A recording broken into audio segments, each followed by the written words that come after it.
अस्सलाम वालेकुम। आज खालिद साहब उर्दू बाज़ार के सदर और रज़ाक बब्बर साहब की सरबराही में स्टेशनरी एसोसिएशन का एक वक्त एफबीआर के ऑफिस में गया, जहां चीफ कमिश्नर एफबीआर से उनकी मुलाकात हुई।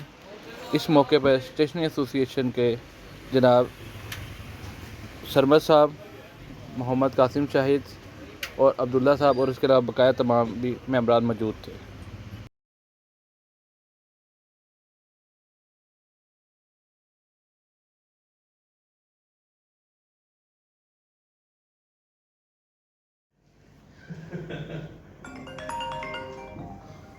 अच्छा ये ऐड नोटिस है।